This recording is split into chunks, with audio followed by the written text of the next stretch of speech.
Call to order the Planning Commission meeting for Thursday, March 17th, 2022.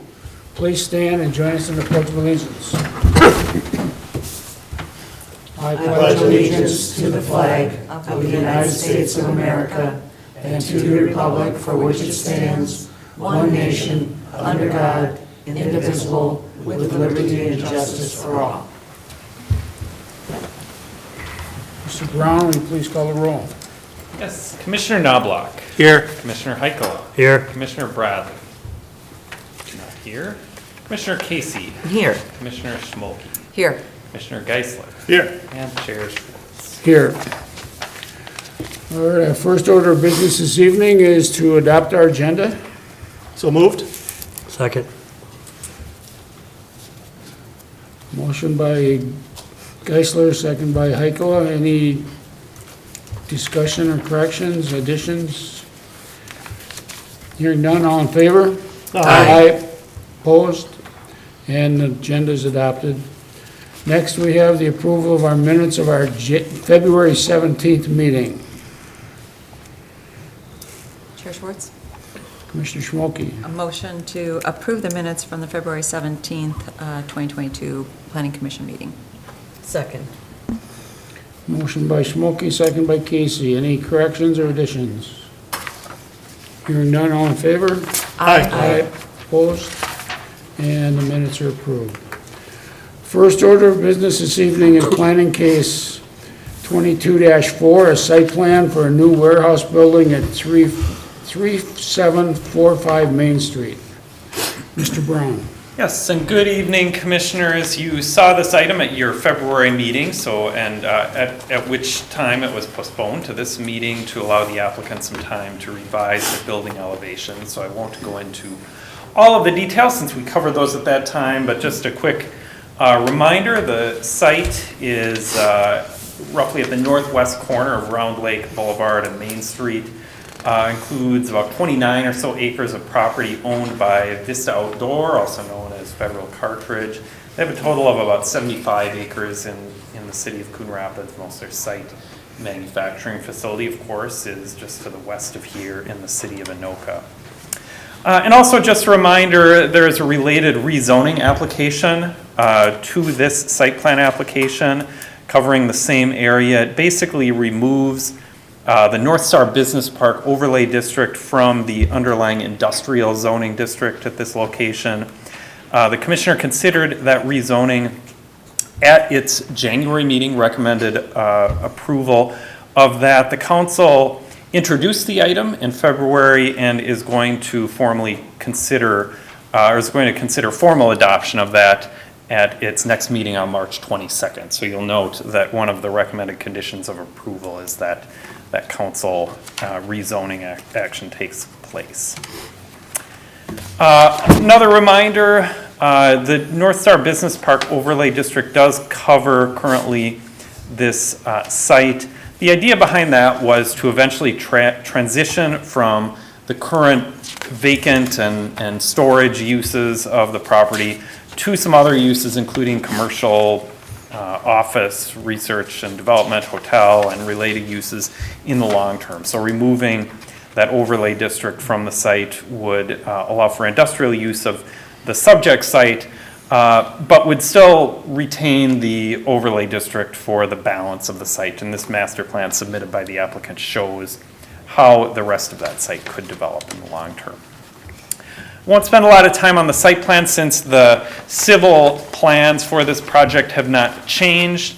Reminder though that it is a 101,000 square foot warehouse building that's proposed that could be expanded by an additional 101,000 square feet in the future to the south.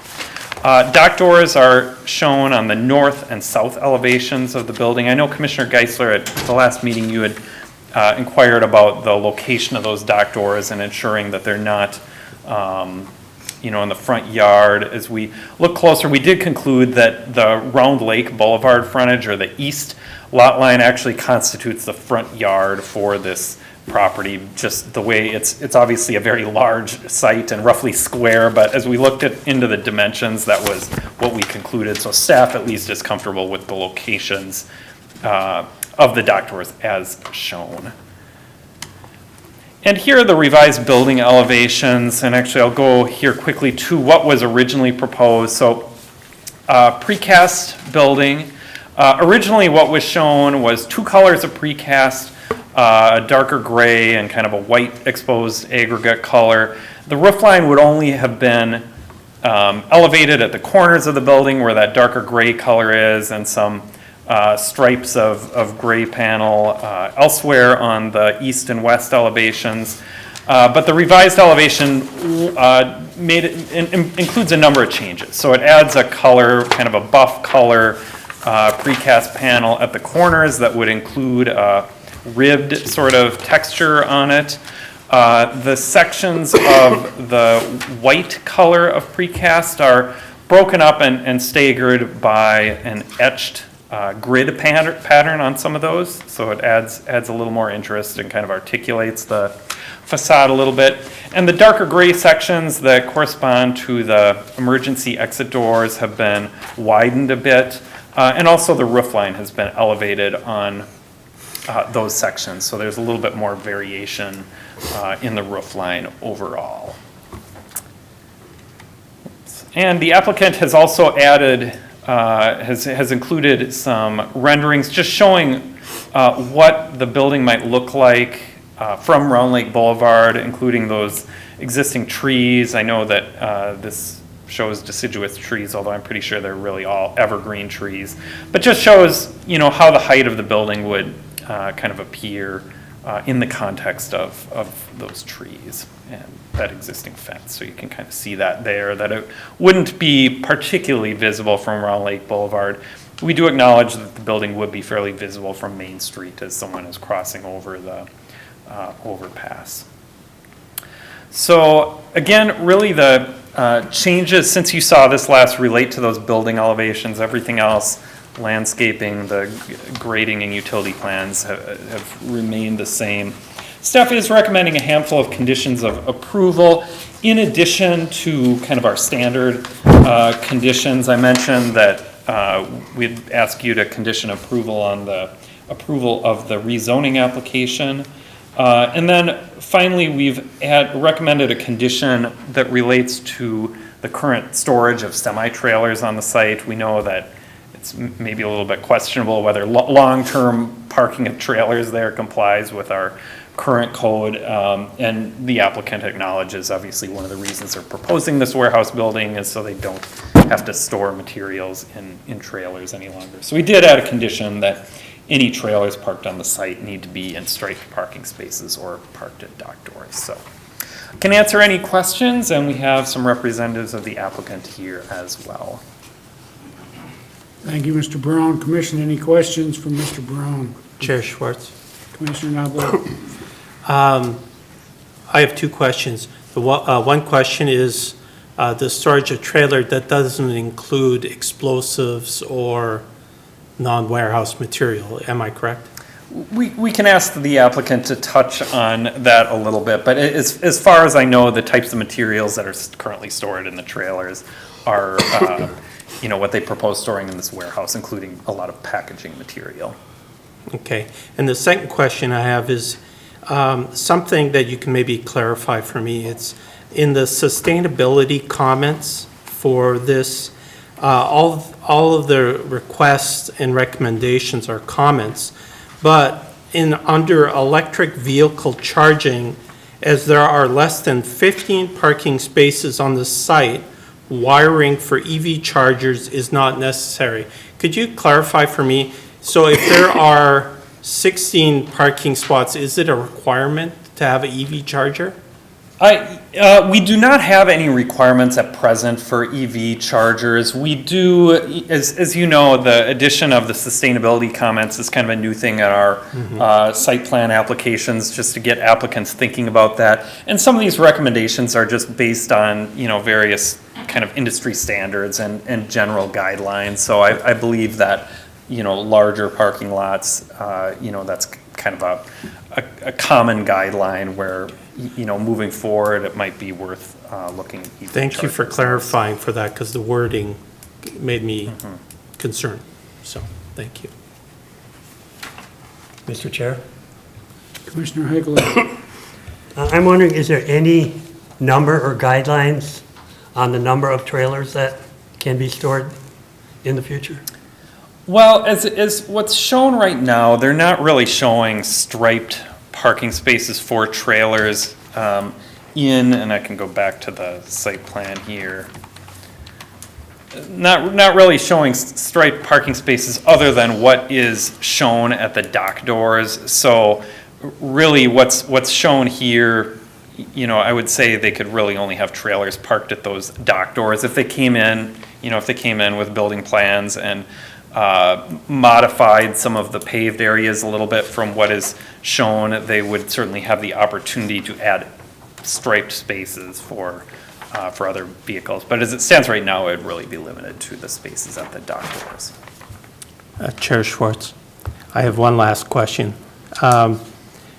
For the for Mr. Brown, for the classification of an industrial storage building, is there not an allotment or an allowed to have even an amount of trailers or a certain time frame? Or is that not part of the industrial storage building classification?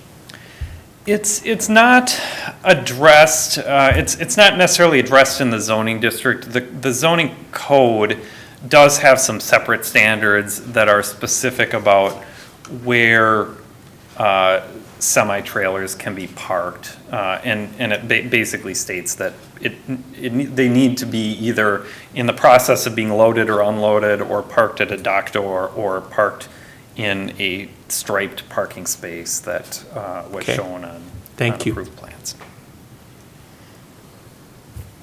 Any other questions from Mr. Brown at this time? All right, the petitioner have anything they'd like to add? I don't think so, thank you. All right. At this time, I will reopen the public hearing for planning case 22-4, the site plan for a new warehouse building at 3745 Main Street. Anyone present wish to speak at the public hearing? Anyone wish to speak? And do we have anyone on Zoom? Mr. Chair, we do not. Thank you. All right. Having no one wishing to speak at public hearing, we will close the public hearing and limit commenting to the commission. Mr. Chair, Commissioner Geisler. I have a question for the applicant, if they wouldn't mind coming up. Specifically around the fencing and the security fencing that's around the site. Is there a plan to add a gate that would be locked at periods of time? Will that be open? You know, obviously, you're right now that site is sealed from that sense. What's the plan to do that going forward once you put a driveway through that fence?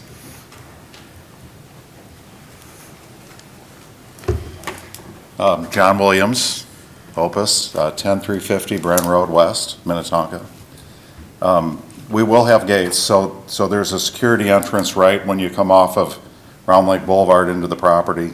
There's a gate there now. We will be replacing that gate. So the area around the warehouse will be, the access to the warehouse space will be, or to the building will be fenced, and then there will be a gate there. That's correct. So in the future, when, you know, again, looking at that proposed or potential plan that's out there, if that were developed, the gate would be essentially on the access to the site, not on the main road coming off of Round Lake. That's correct. That's Thank you very correct. much. And I have a couple questions. You might as well stay up there. What is the time frame for the second building? That's unknown at this time. There is not a plan for, the second building isn't there, the addition is not imminent. Whenever you were to build the second building or the addition, it would be tied directly to the existing building? That's the way it's laid out today. That could change depending on the use and the function of the building. But that's the way it's laid out today, and it's shown there only as a graphic illustration of what could be done. But there could be we could come back at a later date with a standalone building or an addition or some combination. So in all probability, you would then be losing the,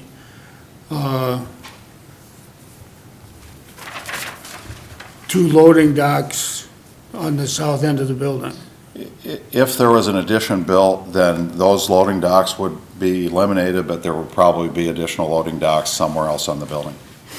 And again, that'll all be determined by what the function is of the building, how it flows, what the production or what the warehousing or production layout wants to be within the building.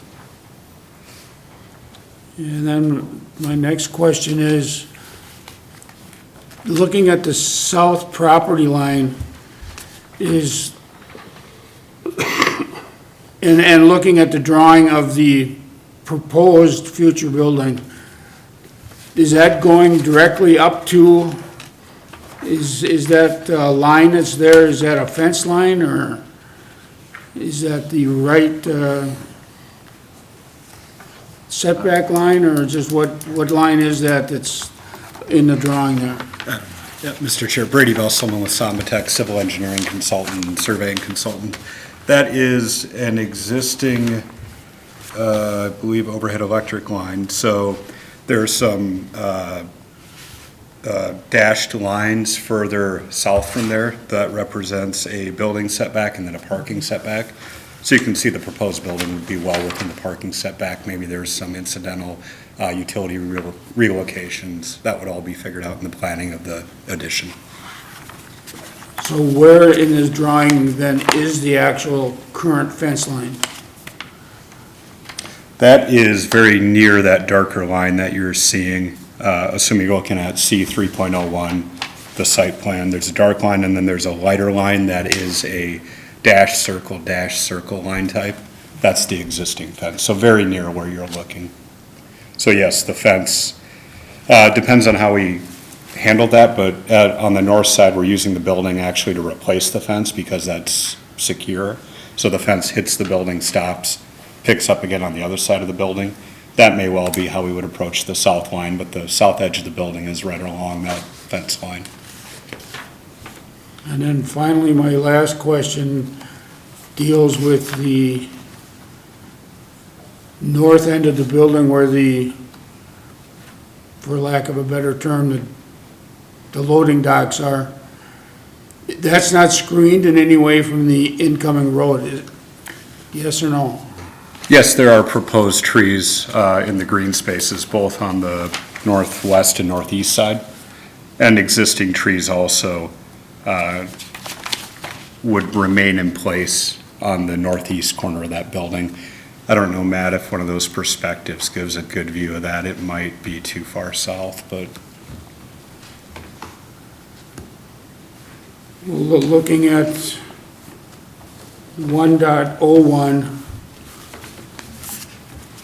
it shows a line of trees over by the car parking lot, and then there's a group of trees on the island to the, I guess would be the west end of the loading dock area.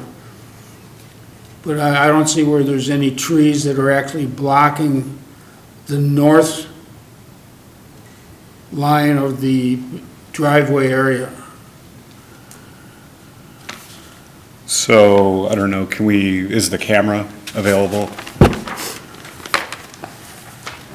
I believe I might need our cable people to confirm that, but I believe so. Otherwise, we can bring something up on the screen. Yeah, I think if you have the landscape plan, or I think it's a matter of perspective where you're looking from those trees. So if you were looking straight south at the building, sure, you can, if you were on the property, you could see the building and see the trees on either side that you identified. But when you're looking at an angle, the trees projecting out from the building do provide that screening for the dock doors from the public right-of-way. And I believe Matt already clarified, but I'll reiterate, the public right-of-way is over on Round Lake Boulevard, not immediately north of the building. Matt, maybe if you, Thanks, Matt. Matt, if you could maybe pull up the plans for the overlay district? Yeah, I can do that. So while Matt's doing that here, if you can see this, so the trees here, existing trees here, and then the view is something to that effect as you're coming down. So these existing trees are very mature day one. These trees will be planted at the minimum size and will grow in. So you'll get that additional screening to supplement the existing trees that project north of that building. And then you would be over here and maybe over on, far away on the highway to be able to view, if that makes sense. My thoughts are kind of more long range when the overlay district would possibly be developed. And there would be a roadway going in and then to the north, which would be a public roadway at that point, correct? It hasn't been established, and I think we can maybe go back to the computer here momentarily, but I don't think it's been established really whether that would ultimately be a public or private road. Currently, it is a private road. There is some likelihood that with development, it could remain a private road, but that hasn't been fully established yet. Well, again, if you could pull up the planning over, the overlay planning. Yeah.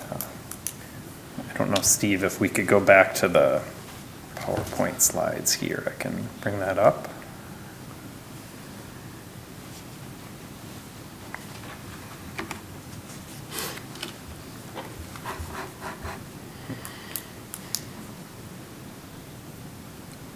Maybe I need to go back to the source here.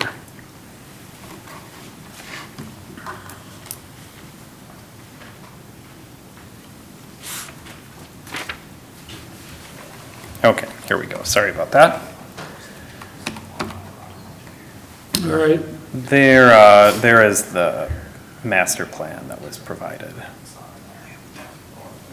so you've got the roadway coming in and then going to the north, to both the west and the north, but it's gonna go across the front of the north part of your warehouse property. Is there anything that's gonna screen those trucks that would be at the loading dock from that roadway? At the level of detail you see here, it's not shown clearly, but there are certainly opportunities to design around that. You could add berms, you could add additional trees. The trees next to the building, by the time this happens, would be more mature. I think there are plenty of ways to add that screening, if and when this ever happened in the distant future.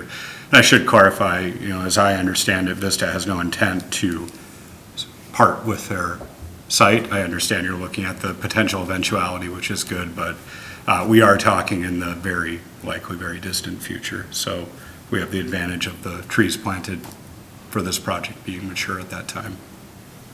All right, thank you. Thank you. Chair Schwartz. Commissioner Knobloch.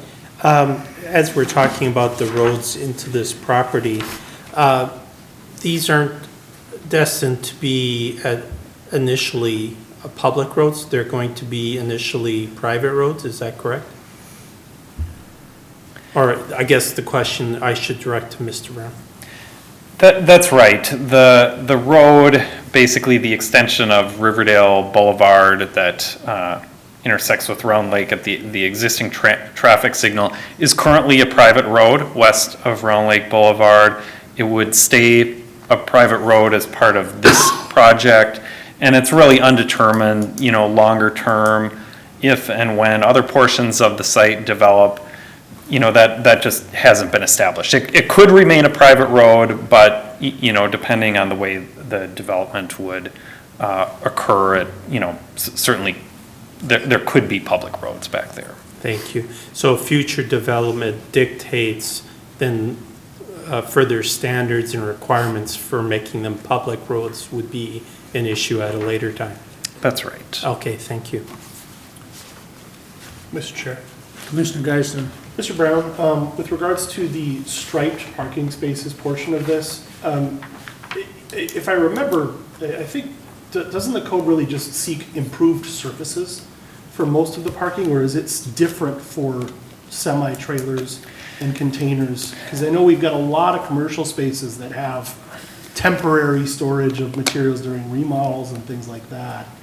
Yeah, certainly there are provisions in the zoning code related to storage containers and things like that as part of an active construction project. So there's that provision. But there is also a section that addresses semi-trailer storage and parking specifically, and that's kind of separate from that temporary material storage related to construction project. So to clarify, we're really intending to say you need to have planned long-term trailer storage, not just improved surface storage that happens to be an overflow or whatever. You gotta, if you're gonna store 15 trailers, it's gotta be an improved parking lot that's striped for 15 trailers. That's correct. Thank you.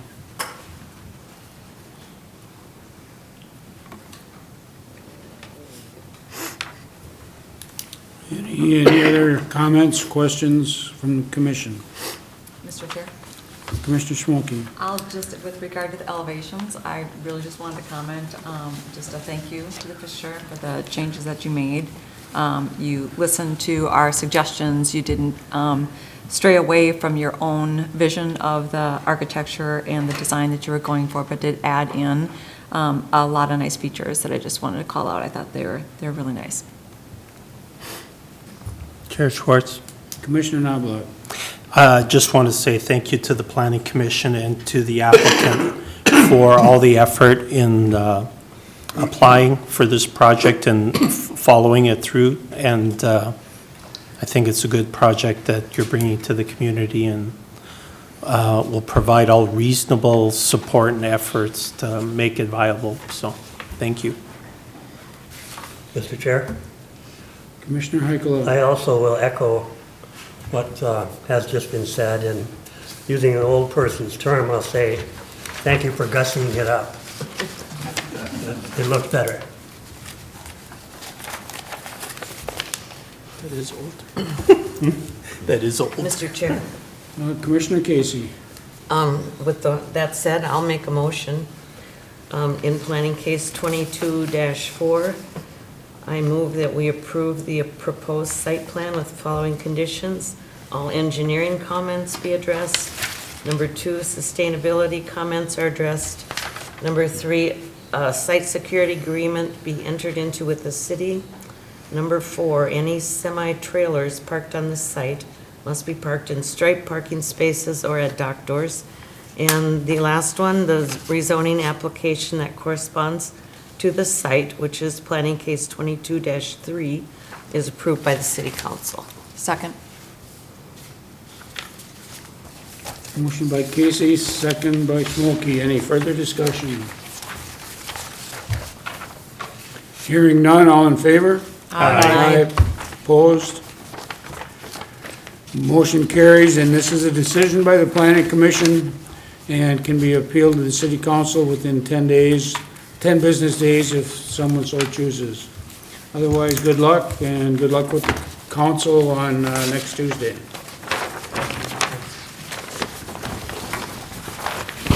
All right, our next case, planning case 22-6, lot split at 3750 Coon Rapids Boulevard. Mr. Harliger. Mr. Oh, Brown. excuse me, Mr. Brown. All that happens die hard.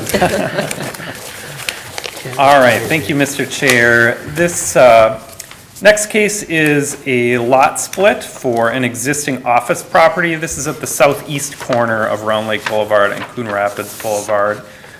two office buildings, about 20 or so years old. The applicant is seeking to subdivide the property to basically put each building on its own lot in order to facilitate a sale of one of the buildings. And you can see here is the lot split survey. The proposed new lot line would go right down the middle, so each building would have a sufficient amount of parking on its own site. A few items to point out. One, for commercial property, there's actually no minimum lot area in the Port zoning district at this location, so it's just required that the lot area is sufficient to accommodate buildings, parking, and any other facilities. So a couple quick things to note, kind of related to the engineering comments. One is that, and this is a condition, proposed condition of approval, that a 5-foot drainage and utility easement is provided along either side of that new lot line. Also at the northwest corner of the property, there's an existing city trail that actually dips down onto this property. It's not entirely in the right-of-way. So we wanted to just rectify that situation and are requesting that the applicant provide an easement for that, which they actually already have. So we'll be working to have the council accept that easement just to clean things up a bit there. And also because access to the property, the parking lot, the existing parking lot is really only off of Round Lake Boulevard. A shared access agreement will be needed to just ensure that the eastern two of the new parcels, eastern of the two parcels, will have access to that. There is no street access existing or proposed along Coon Rapids Boulevard at this location. So again, staff is recommending approval with those 4 conditions. I'm happy to take any questions. I don't believe the applicant is here. I'm not sure if they're joining us via Zoom, but I can try to answer any questions you might have. Thank you, Mr. Brown. Commissioner, any questions for Mr. Brown? Mr. Chair. Commissioner Geisler. Mr. Brown, what's the intent of adding the easement down the middle here? I feel like we're preparing ourselves for if this was going to be joined and rebuilt, that we're going to vacate another easement in the future. Is there a specific reason why we're seeking this? Yeah, that's certainly possible that would be necessary. It is simply just customary when there are lots, sometimes conditions can change, that we do like to see a 5-foot drainage and utility easement around the perimeter, just in case there is a need to get in there. By splitting the property, there may be a need down the road for different utilities there, different services, so that's just kind of a safeguard. Thank you. Any other questions for Mr. Brown? Mr. Chair. Commissioner Casey. So, Mr. Brown, are these buildings going to remain pretty much intact as they are from the outside? The lot is splitting, but the buildings aren't going to be torn down, or? That's right. The applicant has indicated that they are just proposing to sell one of the 2 buildings, retain the other one. We are not aware. It is my impression that they're not proposing any changes. Certainly as part of this application, they're not proposing any changes.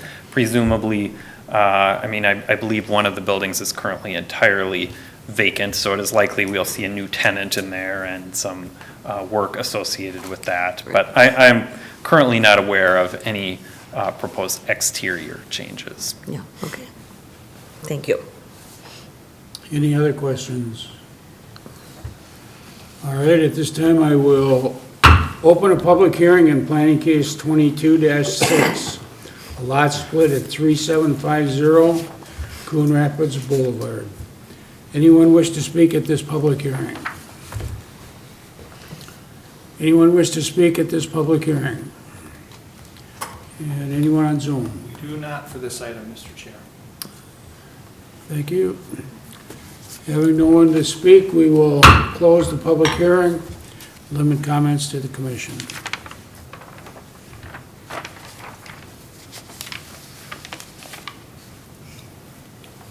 Mr. Chair, Commissioner Schmucki. I'll make a motion In planning case 22-6, I recommend approving the proposal lot split with the following conditions. All engineering comments are addressed.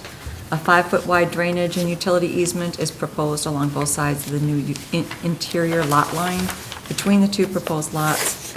Provide a trail and snow storage easement for the portion of the existing public trail located on proposed parcel A, and provide the city a copy of the cross-access agreement between parcels A and B. Second. There's a motion by Schmokey and a second by Geisler. Any further discussion? Seeing none, all in favor? Aye. Aye, opposed? And the motion carries. This is a recommendation by the Planning Commission, and a decision by the City Council will be at the April 5th meeting. All right, our next case, planning case 22-7, a site plan for the Golden Corral redevelopment at 3580 Main Street. Mr. Brown. And thank you, Mr. Chair. This site is at the southeast corner of Main Street and Round Lake Boulevard. Currently contains about an 8,900 square foot building that was built in approximately 2003. Sat vacant for a little while here, and the applicant has purchased the site and is proposing to demolish the existing building, replace it with 2 new restaurant and retail buildings. You can see the proposed site plan right here. The areas shown in white there are actually not really being disrupted at all. The areas shown in the darker gray color are the areas of the site that will be disturbed. So really, the applicant is proposing retaining the existing access to the property off of the private service road that kind of cuts in front of the Home Depot area there along Main Street. So those existing curb cuts will remain. Approximately a third to half of the parking lot will remain. They will mill and overlay the parking lot, so it'll still look seamless. And then really the northern half of the site is where the demolition and new construction work will take place. The applicant does plan to remove the existing trash enclosure there, add 2 new trash enclosures that would be masonry and match the building. So the 2 new buildings, the eastern of the 2 would be about 6,500 square feet. That would be a 2-tenant building. It would have a drive-through. It's my understanding the applicant is proposing a food or a pizza tenant there. So the drive-through would be primarily a pickup window. They wouldn't have a menu board. Either way, they are showing the required 6 stacking spaces there, and there's a second one-way drive lane there for passing. So staff is pretty comfortable with the circulation there. The other tenant in that building will be a personal service type business, I understand. And then the second building, a smaller one, about 3,900 square feet, that will also be a drive-through restaurant tenant. You can see access will kind of be one way in between the buildings, but also there will be a second passing lane there. The exit for both drive-throughs, they'll kind of share an exit all the way along the northwest and western edge of the site along that one-way drive there. Here's the proposed landscape plan, and as you can see, as with the site plan, they're proposing to retain some of the existing landscaping on areas of the site that aren't going to be disturbed, but they're also adding a fair amount of new landscaping. A couple of the recommended conditions of approval do relate to landscaping. One is that on that southern part of the site where they're not really changing anything, we are recommending that they add trees to the parking lot islands, as well as some landscaping to the boulevard area along that private service road. Even though they're not disturbing the area, the site plan does cover the whole site, so it's an opportunity to kind of bring some of those things into current compliance. The other area of note, as it relates to the landscape plan, relates to the existing landscaping along Main Street. You can see here nothing is really shown on the site plan. Originally, the applicant wanted to remove some of those existing trees, which are actually maintained by the city and part of a uniform landscape and streetscape along that whole stretch of Main Street. There are periodic stands of white oak trees as well as some lower level plantings. In recent years, and those plantings do really straddle the existing public sidewalk there. In recent years, the city, as it relates to maintaining that landscaping, has really been responsible for maintaining the portions of it that are in the boulevard and kind of looked to the private property owners to maintain everything that is behind the sidewalk. So in this case, we are recommending as a condition of approval that the 10 existing white oak trees there on either side of the sidewalk are retained. We are comfortable with the addition of shrubs as proposed on the south side of the sidewalk, but want to retain the existing landscaping on the north side. And those shrubs can simply tie into the irrigation system of the new development, and the city's irrigation on that side of the street can be cut.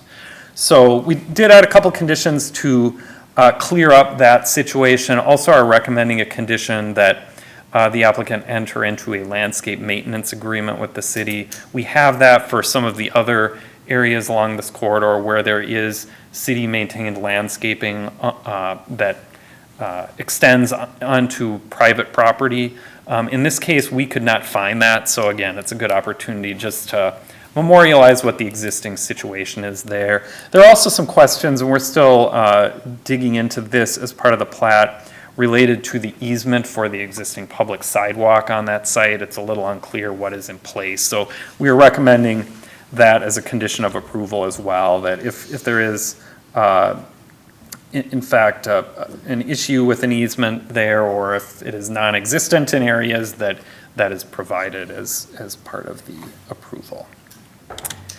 As for the building elevations, this is the eastern of the two buildings, the two-tenant building. You can see there the backs of these buildings do face Main Street, which we do allow, similar to the Panera development across the street there, where the drive-through is kind of wraps around the building on the Main Street side. That said, we do still have standards for a focal element and articulation on that building elevation. So the applicant is proposing spandrel glass with metal awnings on that Main Street side of the building. They'll be painting the electric service that's there so it matches the brick, so it is not very apparent. Building materials on all the elevations really include a couple different colors of brick, as well as a Nichiha fiber cement panel, in addition to the metal awnings and canopies over the entrance.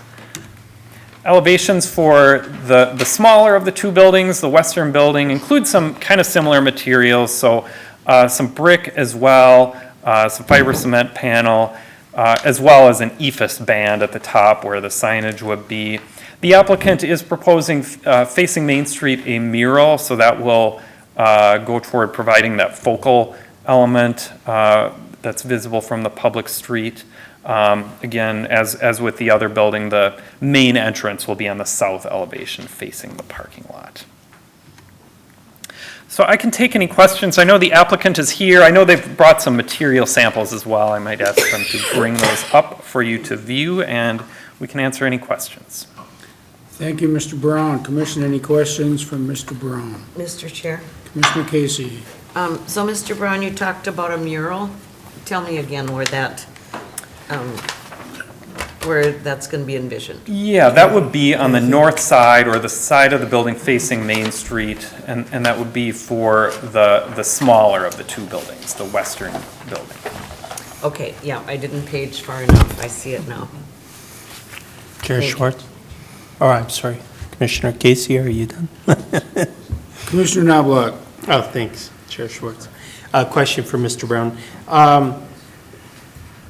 The design and the layout of this development looks familiar.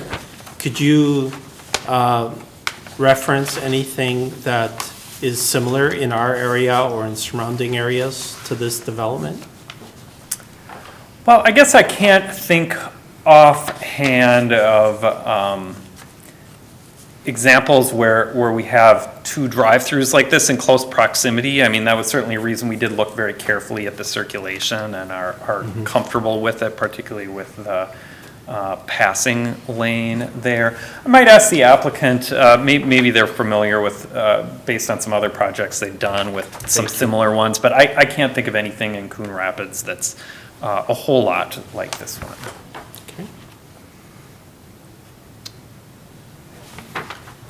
Any other questions from Mr. Brown? Mr. Chair. Commissioner Geisler? Mr. Brown, typically, we also have an item on here around all landscape areas need to be irrigated. Do we need to add that as a condition? You know, it is certainly fair if you'd like to add that as a condition. That is a requirement in the landscape standard, so we're pretty comfortable, I mean, enforcing that even if it isn't stated as a condition. Thank you. Anyone else? Anything the petitioners would like to add? Sure. Please come to the microphone, give your name and address for the record.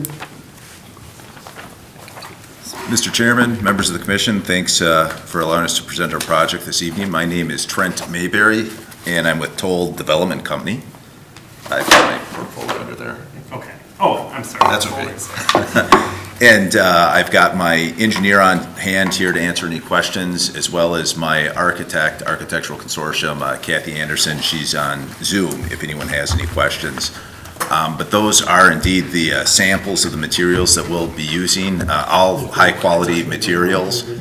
And one thing that I would add that Matt didn't comment on, but I've asked our retailers if they were comfortable with us disclosing who would be tenants in the buildings, and they all said that they would.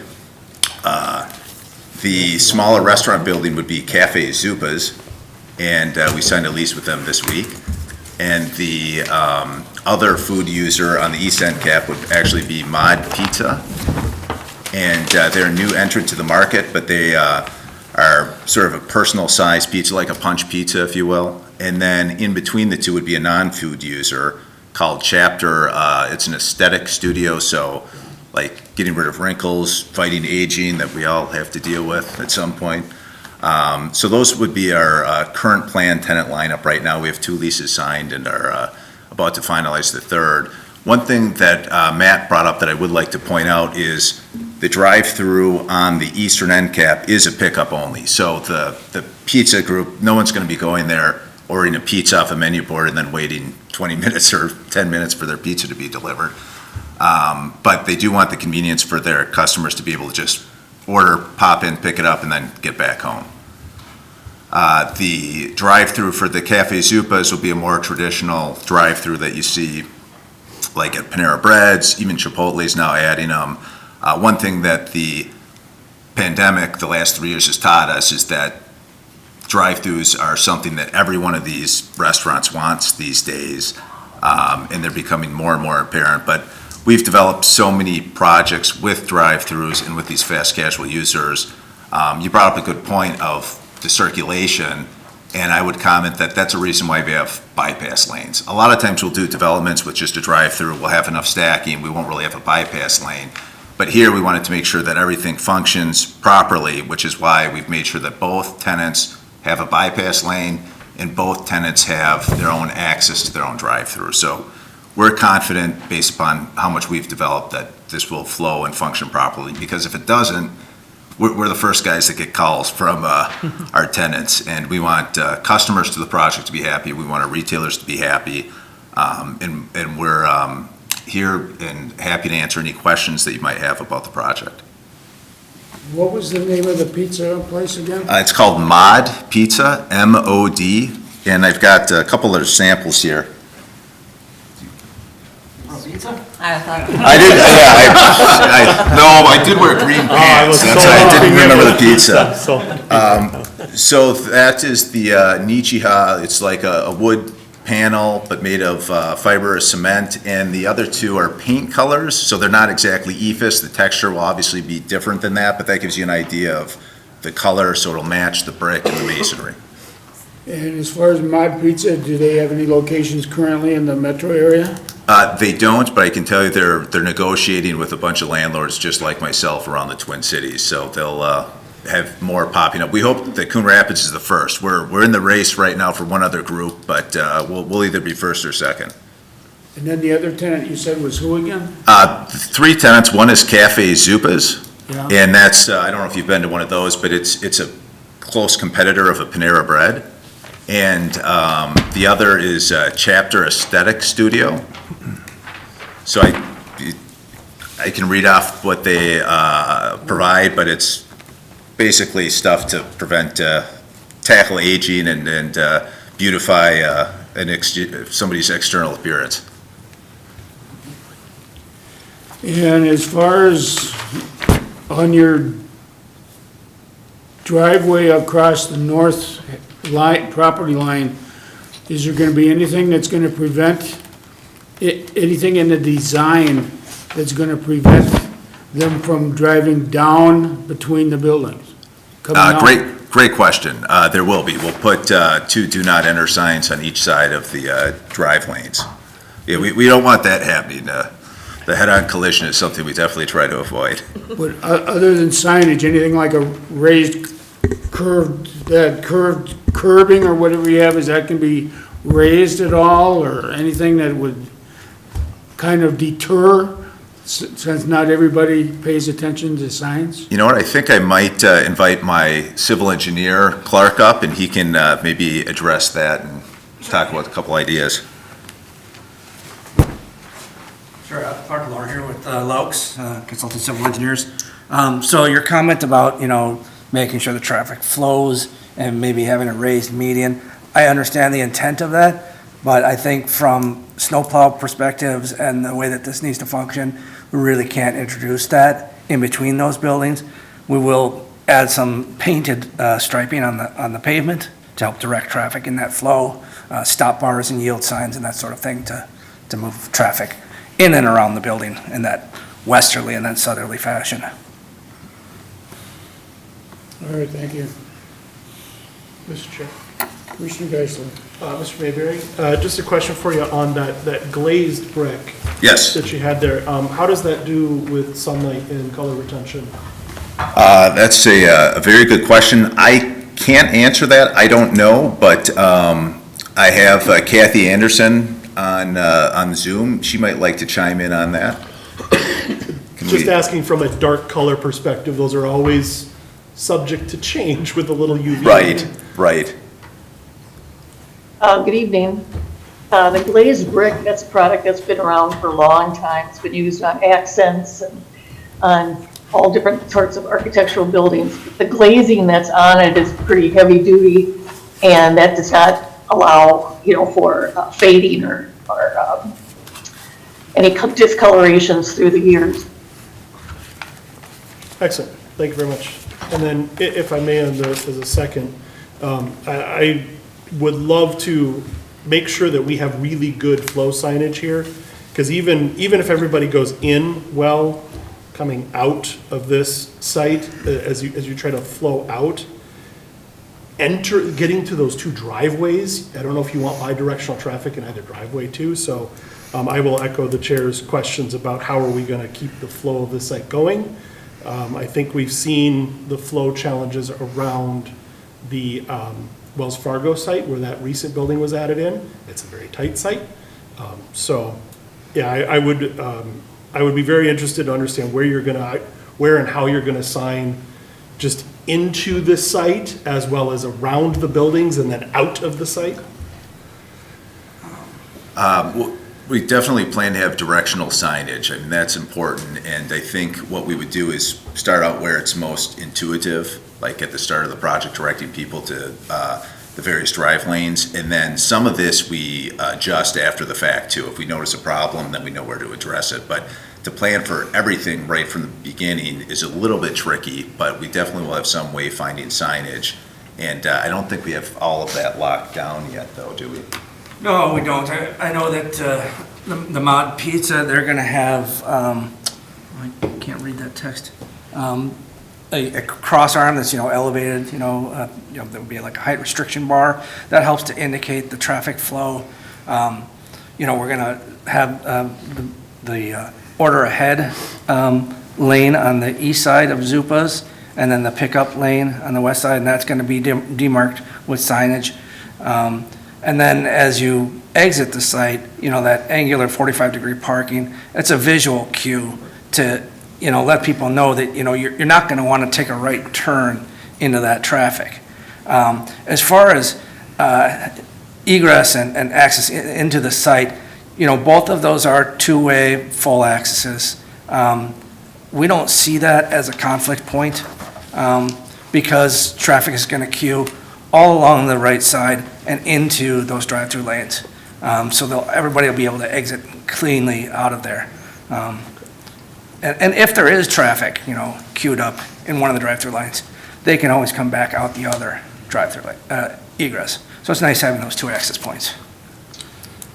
And if I may, one last one, as far as, your trash receptacles, I understand why they are where they are based on your traffic flow conversation.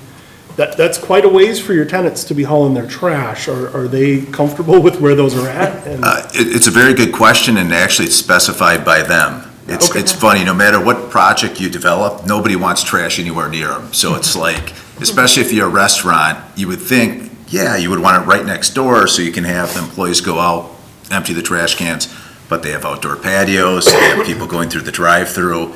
And so all of these food users have specific requirements of trying to keep the trash a little further away from their front door from an aesthetic standpoint and just for a customer appreciation standpoint. And is there a specific reason why they're on two separate sites? Or are you just trying to keep one on each site? Is that the intent of both sides of the driveway there? Yeah, it's a great question. We've got a few unique challenges with this site from a sightline easement perspective that we actually had to negotiate in order to even develop the Cafe Zupas, because the bank on the south side of the property had a sightline easement that was effectively a rectangle that ran up between the two buildings and west of it. So you couldn't build anything in that area. But we negotiated with them to allow us to build the Zupas right where it was. And part of that, though, is we can't put the trash enclosure between the Zupas building and their view corridor as they see it. So that's why it's at the southeast corner of the Zupas parcel, if you will. Sure. And if we put it over by the other trash enclosure, that's a little bit too far. So Zupas wants it far away, but not too far away. So that's why that's located where it is. Goldilocks traffic. Exactly. The medium bowl of porridge. Yeah, thank you. Yeah. Mr. Chair. Commissioner Schmolke. So just actually a suggestion for the applicant, actually feeding off of Commissioner Geisler's comment regarding the traffic flow. He mentioned that the traffic flow in like the Wells Fargo parking lot where the new Starbucks and so forth is, that was a really tight location. And one of the things that that property owner did to help ensure that traffic could move as it was intended for the bank, for that, for those the other building, they actually striped the parking lot too, right? They added arrows in and so forth to make sure that they were getting the traffic to move the direction they needed to. I just personally thought it was a really good job. It was very clear what direction you're going to get into each of the two services. So something to keep in consideration. Signs are great, but I think that the lines really are different and I think stand out a little bit more. Very good suggestion. In fact, we do a lot of development with Starbucks coffee, and they actually have their own decals and markings that they put on their drive-through lanes, on aisles coming up to their buildings. So that's certainly something we'll keep in mind Great, and consider. thank you. Thanks. But I believe we also have to remember that we're in Minnesota and Can't see them all the time. Right. up to 4 to 8 months of the year, we've got snow and ice covering those markings. That's also a good point. Mr. Chair. Commissioner Casey. So I have a question. The larger of the two buildings will be Mod Pizza, which doesn't have an interior seating. Is that what I'm hearing? No, it has interior seating. It Yep, does. and it'll have an outdoor patio as well. Okay. Where will the patio end up being? On the south side, just right of its entry. Yeah, and is that the main entry on the south side? It is the main entry, yep. All the main entries for each building is on the south side. Okay, and then the aesthetics services will have customers inside, right? For the Correct. parking, and then what about the Zupas They'll have an interior seating element as well, and a patio? and a patio. Yeah. Yep. Okay. There's a space for the patio for the aesthetics. I don't think that'll get used by their customer, but it helps to keep the sites, cohesive. Okay, thank you.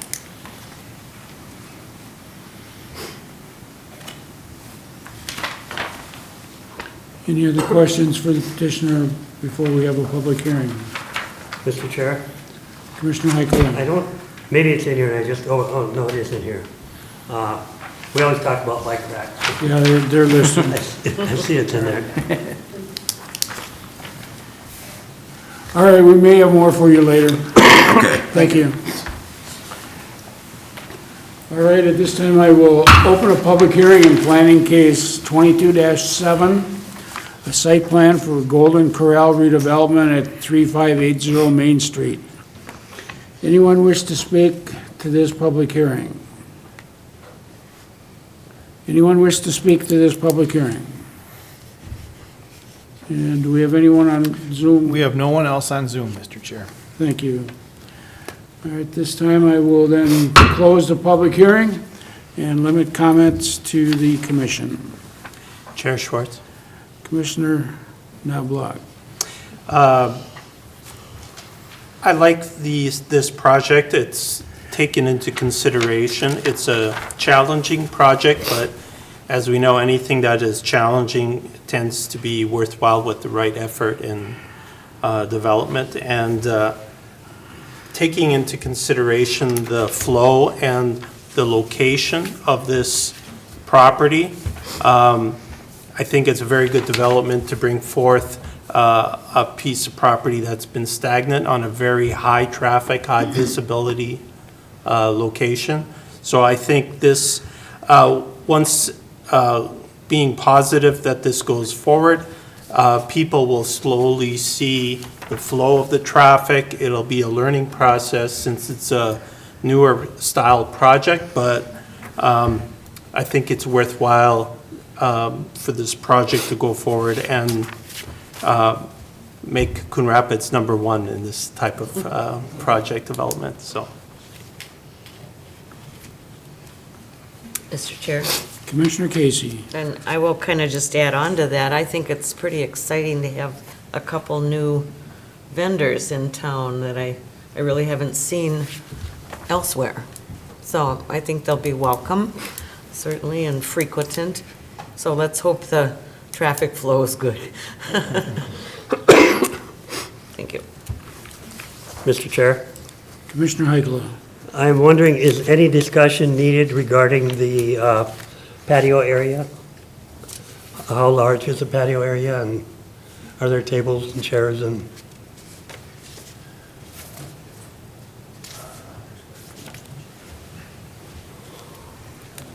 I don't know exactly how big the patios are, but they're about 300 to 400 square feet, and probably at least 4 tops. Mod has already talked to us about their plan for patios. Zupas will have them at most locations, but typically they submit a patio plan at some point down the road. We haven't seen that layout from them. It's really dictated by the restaurants themselves, though. We typically give them a certain amount of square footage, and that's anywhere from 150 to 400, 500 square feet in that range, and then they determine how they want to use the patio. Obviously, meeting all of the code requirements as far as barriers and plantings and anything like that. Do you anticipate any fencing around the exterior of the patios? I don't know if that is a requirement here at the city of Coon Rapids. If it's not a requirement, we typically wouldn't do that unless that one of the tenants wanted to do that for a particular reason. It seems to be a varying code per municipality. Thank you. I would add that Please come to the microphone if you want to say anything so You picked I up would add, weather. there is a significant amount of landscaping, almost a 5-foot buffer on the parking lot of the Mod and Chapter site. It really buffers that patio from the parking. And the parking for the Zupas is a pretty small number of stalls, so that also is kind of buffered too from parking in a way. So we don't necessarily think a fence is warranted. However, the tenant may come back and say that that's something they would want. This time it's not planned. Right. Thank you.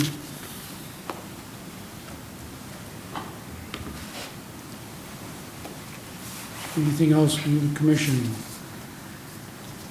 Mr. Chair, I'll make- Commissioner Knobloch? I'm sorry, you were going to say. I was going to make a motion. if Oh, y'all are ditto. ready. Commissioner Go ahead. Okay. Commissioner Schmolke. In planning case 22-7, approve the site plan with the following conditions. Compliance with Title 11. All engineering comments be addressed. All sustainability comments be addressed. The applicant enter into a site security agreement with the city. A bike rack is provided for each building. 2 trees are added to each of the 2 southernmost parking lot islands, and additional landscaping is added to the open yard fronting the service drive. The 10 existing white oaks on either side of the public sidewalk along Main Street are retained. The applicant enter into easement agreements with the city for city-maintained landscaping along Main Street, and if necessary, the existing public sidewalk. And finally, all signage is subject to separate sign permits. Second. Motion by Schmolke, second by Knobloch. Any further discussion? Hearing none, all in favor? Aye. Opposed? Motion carries. This is a decision by the Planning Commission and can be appealed to the City Council within 10 business days if someone so chooses. Otherwise, good luck. Thank you. And don't forget your We still have We the still have the preliminary plat. preliminary and final. It's very nice, but there's not enough for, I can use. Yeah, that was great. Our next case, planning case 22-8, the preliminary and final plat for Golden Corral redevelopment at 3580 Main Street. Mr. Brown. Thank you, Mr. Chair. This item obviously relates closely to the item you just considered. This is a preliminary and final plat for that new site plan.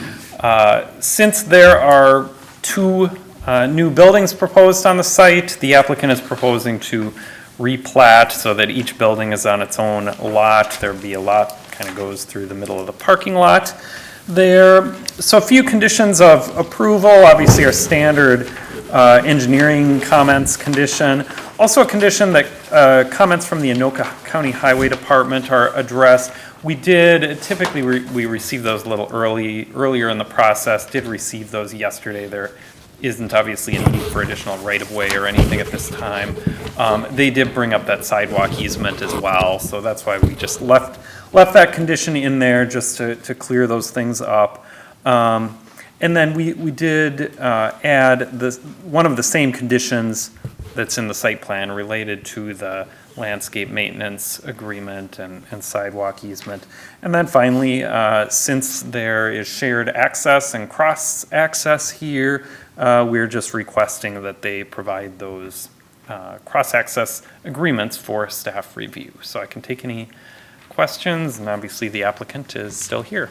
Thank you, Mr. Brown. Commission, any questions for Mr. Brown?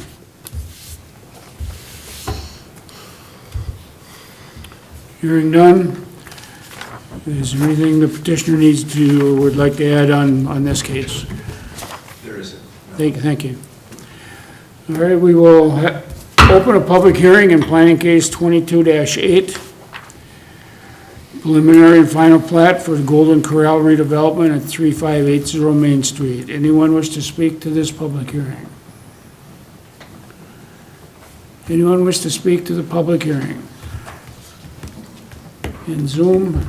Mr. Chair, we do have Kathy Anderson on, the architect for the applicant, but I don't know if she has anything she wants to add, so. All right, hearing nothing, we will close the public hearing. Limit comments to the commission. Chair Schwartz. Commissioner Knobloch.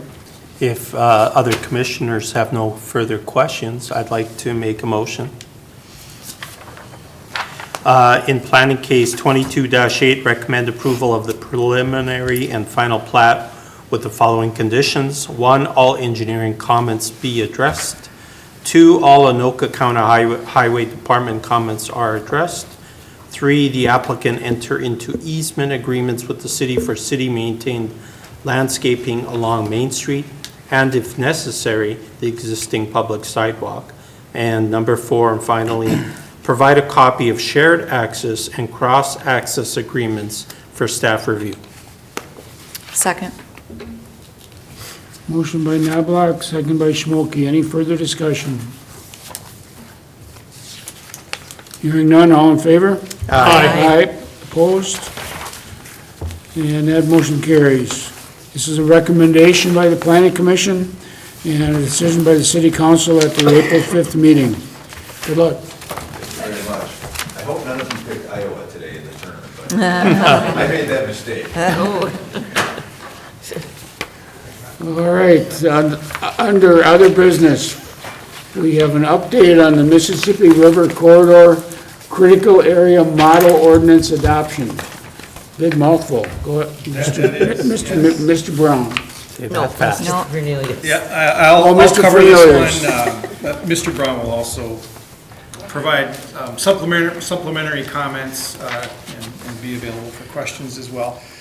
So, Chair Swartz and Commission, what I wanted to do tonight was to provide you with a fairly high-level summary. Some of you are familiar with what this is, some of you may not. If we have people that are watching at home, it might be helpful for them to kind of understand what exactly is this MRCCA. We provided a presentation last summer to the council. So the council has received basically the same presentation. We had a virtual open house presentation last October. We had, 25, 30 interested residents who participated in that. So we've been trying to provide the public with an opportunity to kind of understand what this is, in anticipation that we're going to actually come forward with a formal process, either April or May. We haven't quite finalized that schedule yet, but we're anticipating that's when we would start that formal ordinance process, which, as you know, would involve a public hearing, so we'll have to let the public know about that, and then based on your action, then the council would follow up at a subsequent meeting to consider adoption of this. The goal tonight is really to kind of hit sort of the high-level summary. I know we've gotten a couple of questions which we're going to try and answer tonight. We may very well have to follow up with answers if we can't address it tonight, but really wanted to kind of hit on the high points and then, address questions, comments that you may have about it before this comes back to you formally here in the near future. So a little bit about what this is. The MRCCA was established back in 1976 by, I believe it was Governor Anderson. And it's a 72-mile corridor that basically runs south of Hastings all the way up to Ramsey-Dayton area. And it's really designed to protect the natural, cultural, and scenic resources along this important corridor. The interesting thing about this is it's jointly managed, so the DNR is involved. Met Council has some responsibility, but largely the zoning-related enforcement of the standards that we're going to talk about falls on the municipalities that are within this corridor. And there are 30 communities that are impacted all along this corridor. Locally here in Coon Rapids, we didn't adopt a set of rules until 1979. Those are codified in our code, so they're now 40 years old and part of our zoning code. We do have a separate chapter in our comp plan, which kind of provides sort of policy support for this overlay area and addresses a number of, I think, important policy topics about why this is an important asset and amenity to our community, and why we need to be mindful of how we manage development along the river. So a little bit about the update process. Everything kind of works along a relatively long time frame sometimes, and this is an instance where, going back all the way to 2009, the legislature basically asked the DNR to update these rules, and there were a number of starts and stops, which ultimately ended up in an updated set of DNR rules that were adopted in 2017, which then ultimately were formulated into a model ordinance. So basically, the way this works is that our rules essentially have to follow the DNR's rules. There are areas where we can be more restrictive if we want, but we can't be less restrictive than what the DNR has for rules. So for the most part, when you actually see the ordinance, and it's a 30-plus page document, it will reflect what the DNR rules are. So back when this was first adopted in the late 70s, the rules were pretty simple. And over time, obviously, things have become more robust, and there's a need for, I think, greater regulation as it relates to this corridor. So what is the MRCCA? It's an overlay district. So as we've talked about before, we have zoning throughout our entire community, including areas along the river. Most of it is zoned residential, LDR1, LDR2, conservancy, which basically are parks and open space. The MRCCA is basically a set of rules that overlays on top of that. So there are some additional standards related to things like setbacks, building placement, grading, vegetation, more specific details in addition to what we have with the underlying base zoning. The other thing that's important to understand is that this will affect larger subdivisions going forward. Now, we don't have a ton of development along the river of this size, but any subdivisions of 10 acres or larger would be subject to these rules as well, or 20 acres if it's a non-contiguous property. But I don't think for the most part, we really have too many properties, other than, of course, the parks, that would be impacted by that provision. One of the other, among the interesting things that I think is worth noting in terms of how this, the framework for the overlay district is set up, is there are 6 different districts. These are districts that are part of the DNR rules, and each district has a separate set of regulations as it relates to building height, setbacks from the river, setbacks from structure setbacks from the river. In Coon Rapids, we have 4 of these 6. There are a couple that don't apply that are more in an urban setting in Minneapolis and St. Paul. One is what's called a river neighborhood. So this is a residential neighborhood with access to the river. So that's all the properties that abut the river.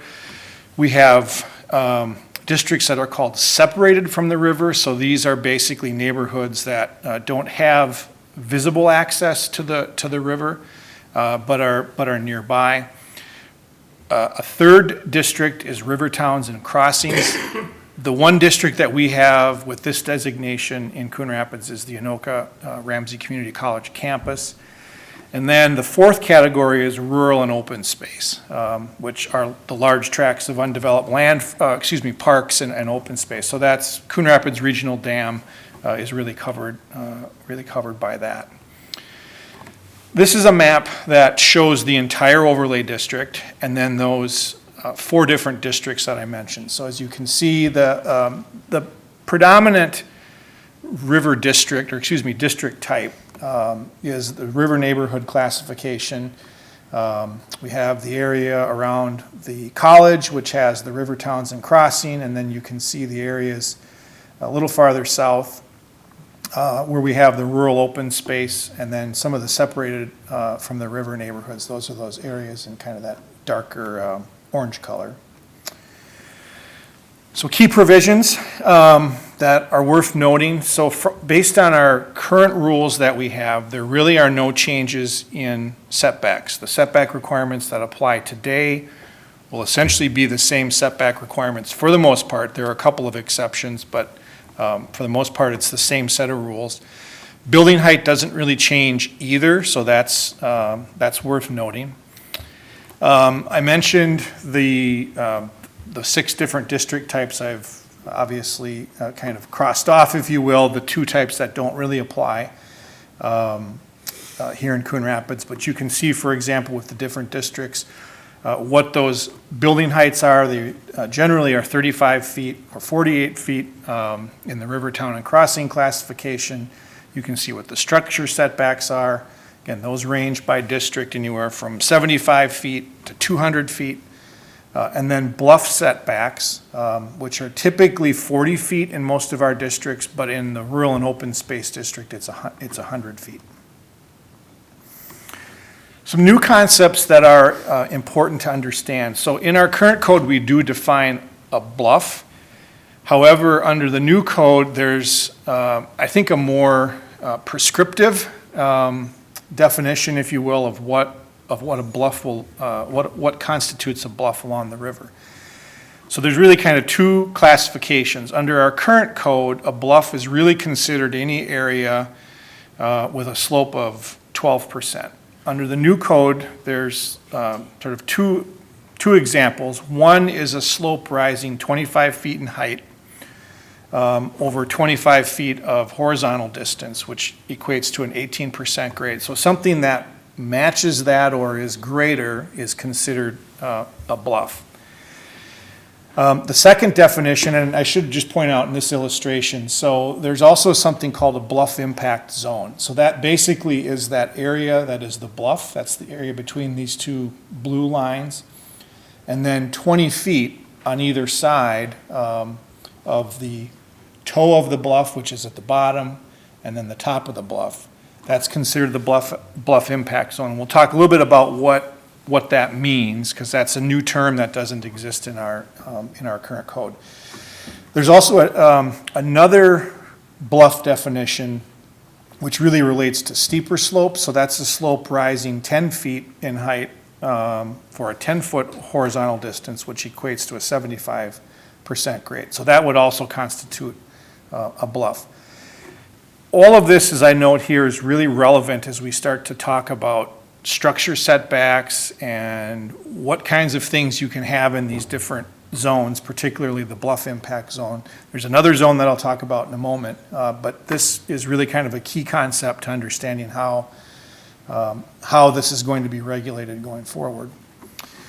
So the bluff impact zones, those have been all mapped out. This is an area that shows where those are. These are the areas kind of right along the river. So we have a number of them in our community, and you can see where those are located. So those are areas that meet the definition that I just described. The other concept is shore impact zone. So this is an area that basically is equal to 50% of the required structure setback.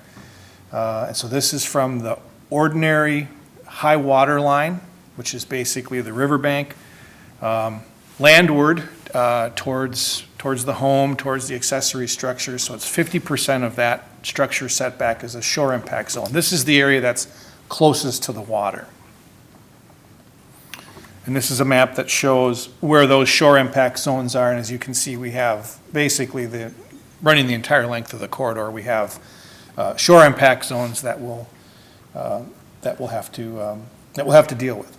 A couple of other things I just wanted to mention. I've got probably 6 more slides, and then we'll open it up for questions. So one, obviously, is water access. You live along the river, you want to have access to the water. How are the regulations changing? The current code is really silent on things like docks, paths, other kinds of improvements that you may make along the shoreline. The new code allows an 8-foot access path within the shore impact zone. So that's, again, kind of this area here. You can have an 8-foot path in the shore impact zone and a 4-foot, I think I got this backwards. It's a 4-foot access path in the shore impact zone, and I believe 8-foot in the bluff impact zone. The new code also has limitations on stairways, lifts, and landings in terms of how much area you can have for those kinds of improvements. And then you can also have one water-oriented structure, so that's a gazebo, a boathouse, kind of a permanent structure, up to 120 square feet with a 10-foot setback. Decks and patios, this is relevant, obviously, for many homeowners. You are allowed to have a limited amount of encroachment into that front setback, which would typically be the bluff impact zone, which can be up to 15% of that required setback. Excuse me, you can't do that. You can only go laterally off to the basically off to the side. You can't really encroach further into the bluff impact zone. The other thing that is going to change about this, and so this will place some administrative responsibilities on the city as it relates to vegetation management. Right now, we really don't have a process for managing vegetation. You know, among the goals of this ordinance update is to, prevent things like clear cutting along sensitive shorelines where you're going to have erosion and other kinds of issues that are going to impact water quality. So there will be a lot of maintenance activities will essentially be exempted, but anytime you're going to do fairly significant work, that's going to require a permit, and obviously there are going to be limitations in terms of how much removal you can do. There'll also be a requirement for a restoration plan, so that will have to be provided if a permit in fact is triggered. There are going to be land alteration permits, so if you're going to do any kind of significant work within the bluff impact zone or the shore impact zone, there'll be a permitting requirement. You'll have to go through that process, which would affect things like riprap, retaining walls, other sorts of erosion control measures. Nonconformities is a topic that we suspect is going to come up. So the question, of course, is what happens if someone builds something that was legally allowed at one point, the code changes. There are protections under state statute. There are basically non-conforming rights that property owners have, which allows them to continue that nonconformity and to maintain it, but not to expand it. So to the extent we run into a situation where we have nonconformities that are created through this process, and those are legal nonconformities, there is a distinction. Things that, let's say, weren't permitted or were illegal, that's different. But if something was legally established, that has a nonconforming status. And so there are protections in the code to allow people to continue to maintain whatever that is, if it's an improvement or a path or a deck, whatever the case may be. There are protections under the code. What else? So the schedule. I talked a little bit about what we did in 2021. Really what we want to do now is we're at a point where the ordinance has been reviewed by the DNR. They've provided us with comments back. I think for the most part, this is ready to go forward. This is ready for public input, public review, public comment. As I mentioned earlier, our plan is either April or May to formally bring this back to all of you for your consideration. And then once you complete the public hearing process, make your recommendation, it would go to the council either late spring, early summer for adoption. We have been in communication with the DNR. Originally, we were supposed to have this adopted a year ago. We got an extension to June of this year, but explained there have been some things going on with staff turnover and We want a little bit more time, and they seem willing to work with us on that. So we have rules in place right now, so we're covered with that, in that regard, but we hope to have the new code in place sometime this summer. There will be a lot of work on our end. We already have a web page that we have created for this. We've got some information that we probably need to update. There's a lot of outreach and communication that we're going to have to do to make sure that the public is aware of these changes and where they can go if they have questions, where they will go if they need to get a permit for vegetation or for land alteration, those kinds of things. So there's outreach that we're going to need to do this summer to try and make this as seamless as possible, but I'm fairly optimistic that we'll be able to do that. So with that, I would be happy to answer any questions that you might have. And Commissioner, any questions for Mr. Cornelius? I have a pile, so if anyone wants to go first. I have a couple of litigations. If you'd like to go first, Doc. I have a question for you, since they're talking about asking questions. Well, is there a sense of the impact of this being so large? Is it a possibility of having a CTN half-hour informational broadcast or presentation on it? Yeah, absolutely. I mean, we like I said, we did a virtual open house last October. We can easily do some type of a CTN segment on it, some kind of a video session. I think that's a good idea. Thank you. Commissioner Nicolay. A couple things. The ordinary high water line, is that not subject to change? I mean, one year the water can be way up, or is that already established that the DNR already established it at a certain point? And That's a great question. I was looking at that earlier today. Actually, there's a statutory definition of what that is, so I think it can bounce. But basically, as I understand it, it's basically where the kind of the riverbank, the elevation of the riverbank. Now that may, again, with seasonal fluctuations. Although I think the Coon Rapids pool for the most part is relatively stable since the dam was repaired a few years ago. But there is a statutory definition for what that elevation is. I don't know what it is off the top of my head, but. and then the second thing, I was just wondering about the trees and vegetation, et cetera.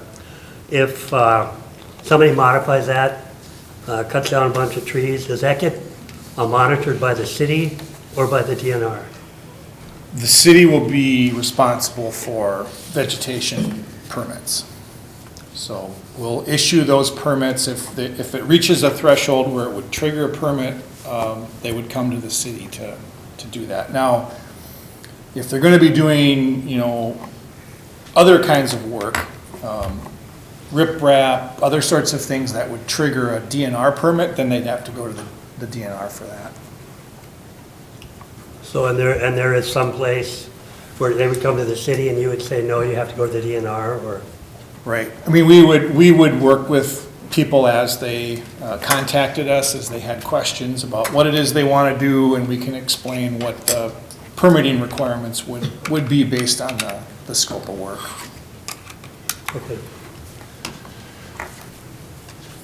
Mr. Chair. Commissioner Geisler. So Mr. Cornelius, just some comments. I know you probably won't have all the answers on this one, but as far as, if you could go back to that path, the river access slide there.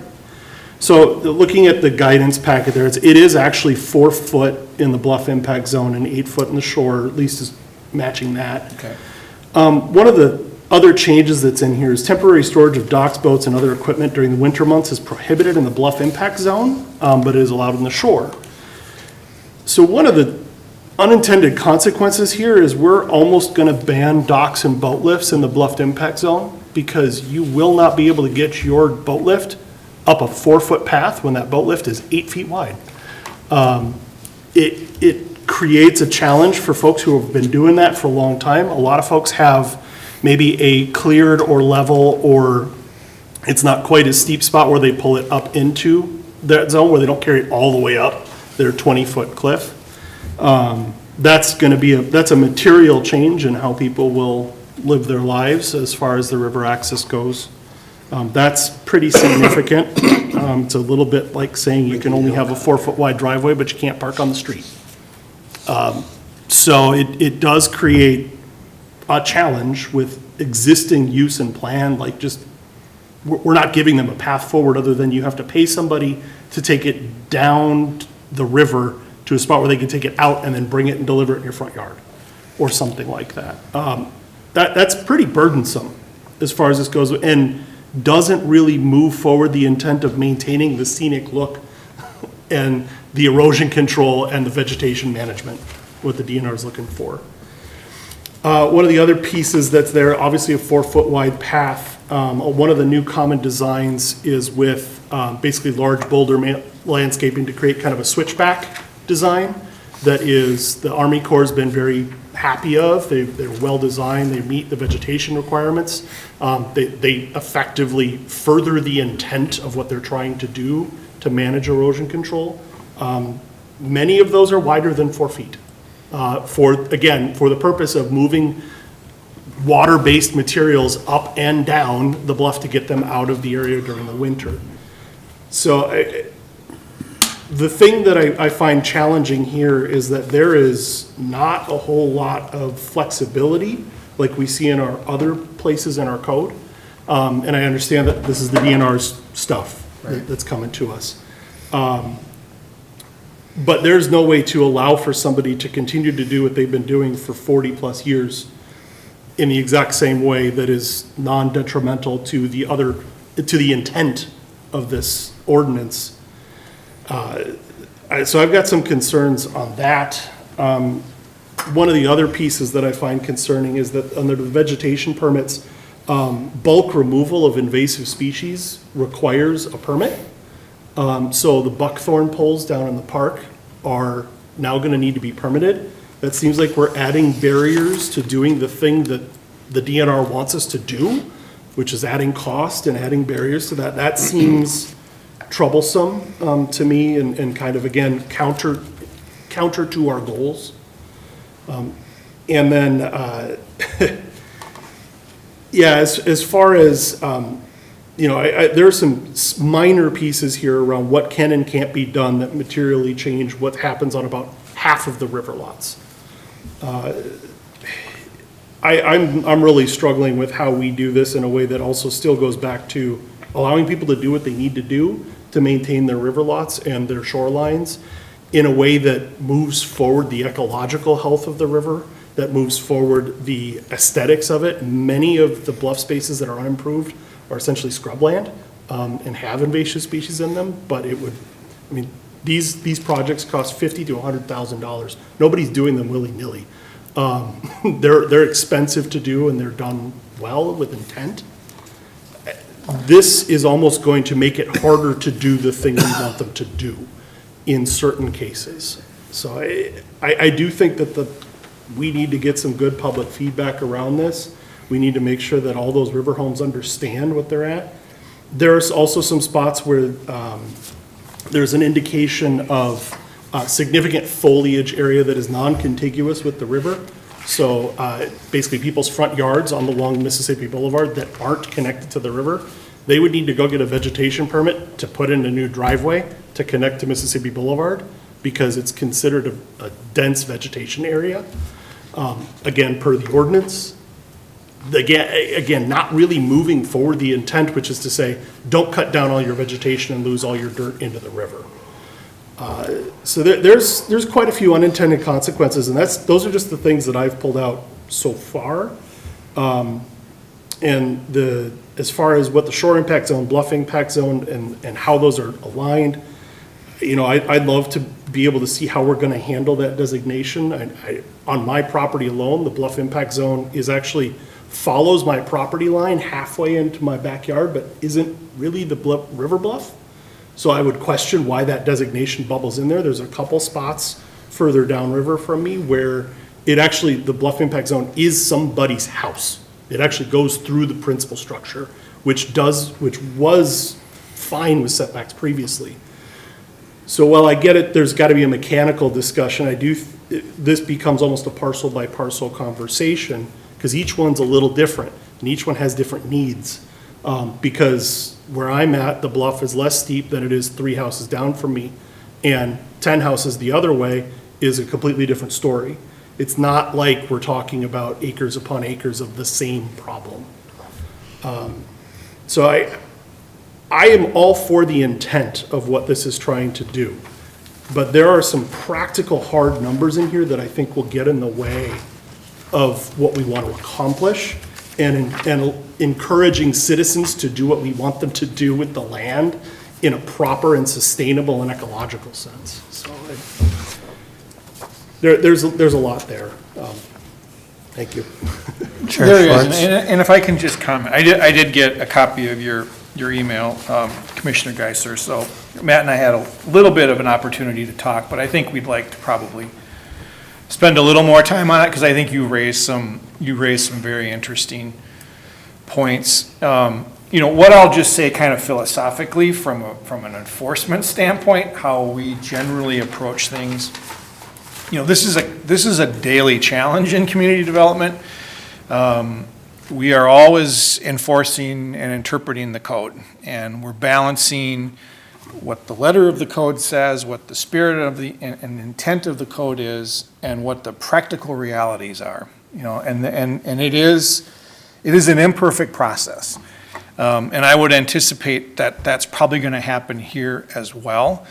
I think the expectation is that we need to enforce this code, but we also need to be practical in how we do that as well. And you're right, I think it is going to involve probably a lot of conversations with homeowners who are impacted, particularly when they want to do something.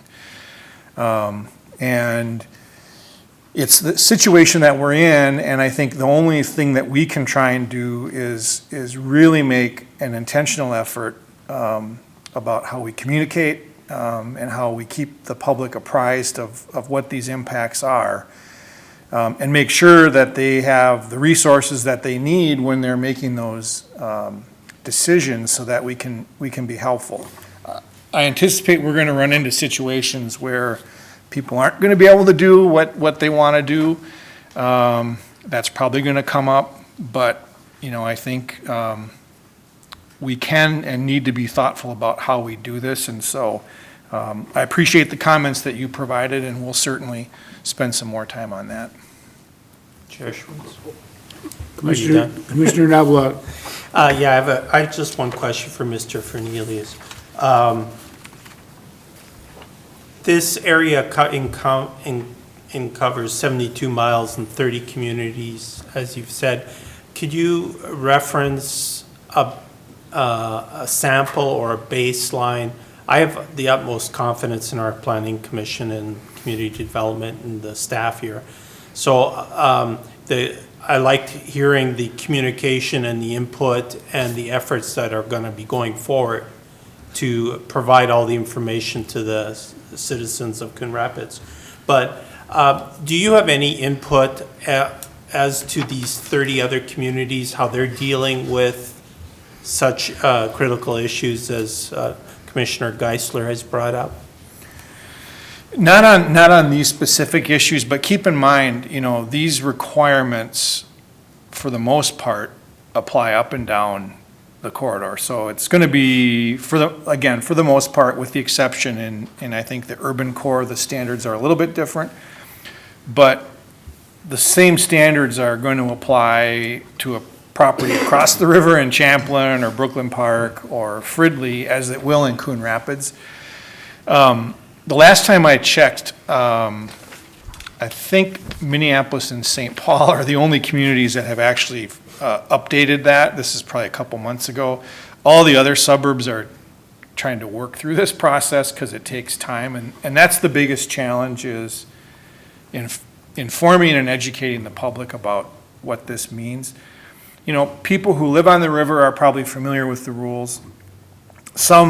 when this, because there was a public engagement process, I kind of skipped over this in my presentation, but 2013, 2014, 2015, there was a public engagement process. And so people who were in the community, who were involved in that, I think kind of had a heads up this was coming.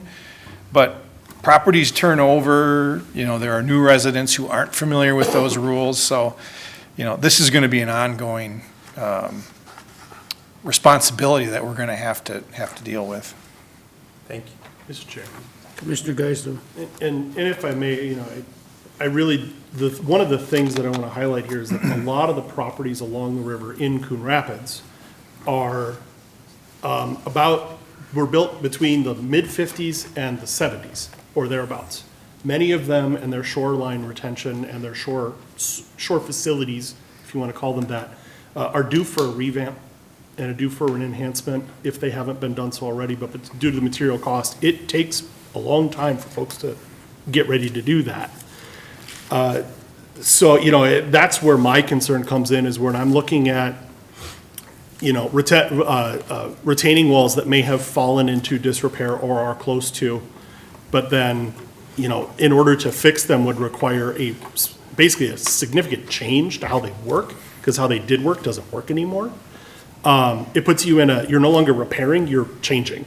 And that's where we get into some challenges to say, all right, do we really want somebody to continue to maintain a subpar design when a better design would be further the intent that we're trying to get to, but then becomes restricted by these new rules? Because that's the push-pull. And that's really my main concern here is how do we continue to allow people to do the right thing?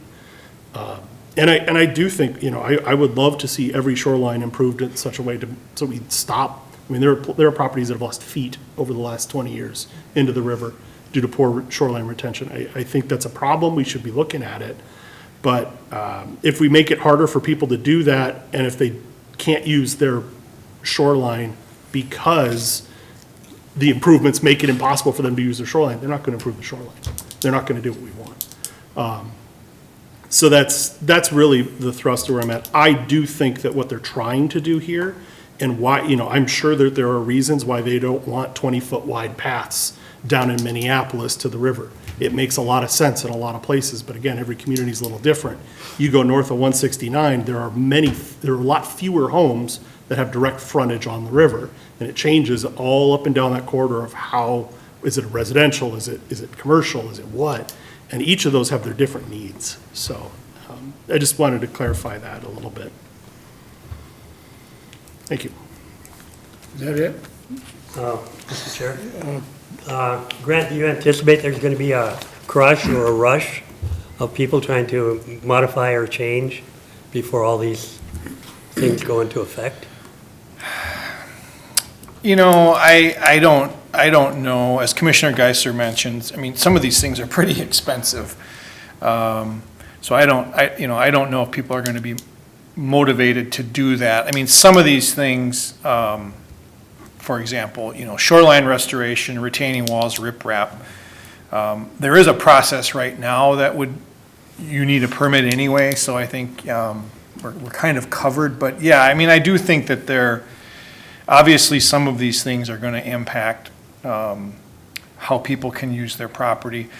Going back to my earlier comment, and I really think, again, part of this too is going to come down to enforcement. And, the discretion that we're going to have to exercise is kind of what is that hierarchy of importance?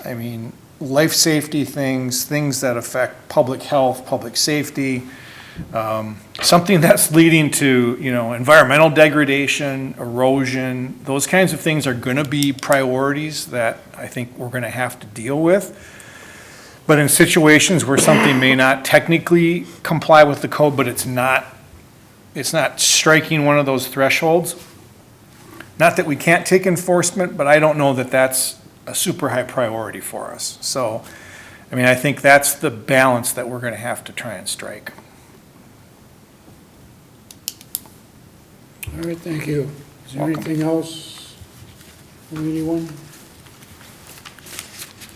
There's no action we need to do on this at this time, so I guess we'll just wait till the next step We will, yep, in the process. we'll be back at a future meeting. Thank you, Mr. Fernandez.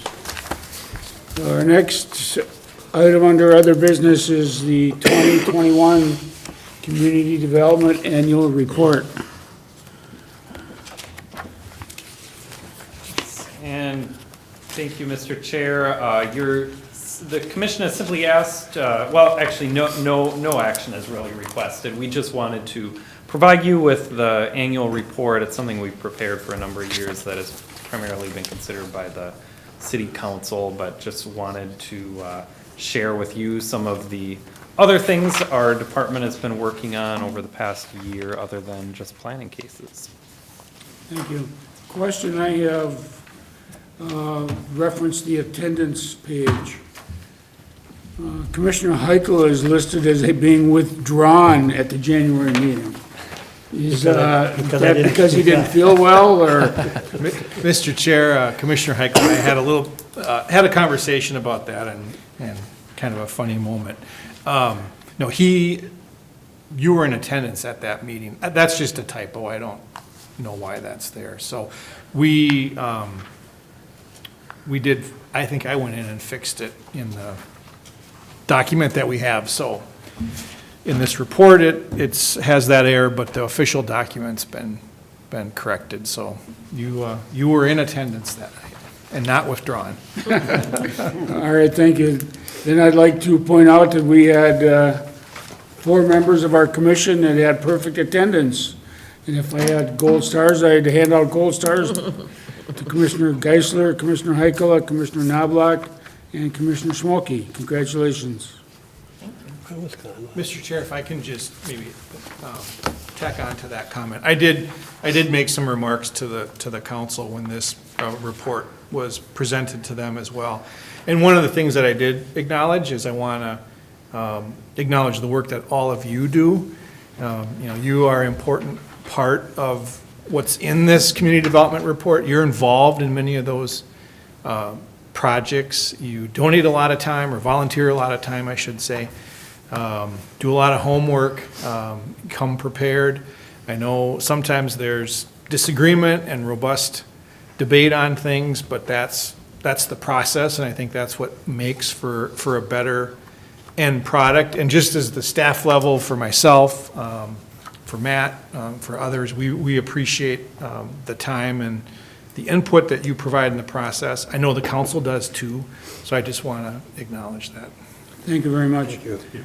And just to correct myself, I'm sorry, Commissioner Heichel, but I have to take your star away. Yeah. 'Cause you did miss the October meeting. I didn't catch that earlier. Sorry. I tried to point that out to you, but you weren't listening. Okay. Anyone have any comments on the annual report? Mr. Chair, Commissioner Geisler. the only comment I had, Mr. Brown, was that modification made in the public for the percentage of lease spaces done in the online version of the community report? Yes, it was.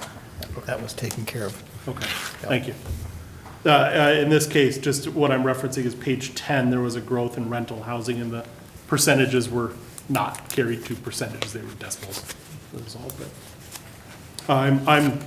I was pleased to see that, net, we had a 3.4% increase in rental units. I think that's good based on the high demand that we're seeing just in general for housing, and as a built-out city. I still think it's remarkable that we were able to add any compared to, places like Andover or Blaine that are just, still have acres of undeveloped land. All right. Mr. Brown, anything else under other business? Not a lot. I can give a quick update. We did not receive any land use applications for consideration at an April Planning Commission meeting, so that meeting will be canceled as far as we know. So we don't have anything in right now. We do have a couple potential items for May, although some small ones, a simple lot split. So we've been busy reviewing building permit applications for several of the projects you considered last fall and over, I'd say, the last 6 months. Certainly a flurry of development activity that we hadn't seen in a number of years. So we're keeping busy on that front, but nothing to report for immediate upcoming applications. All right, thank you. And Commission, anyone have anything under other business? Move to adjourn? I'll second it. Motion by Casey, second by Heiko, all in favor? Aye. The meeting's adjourned.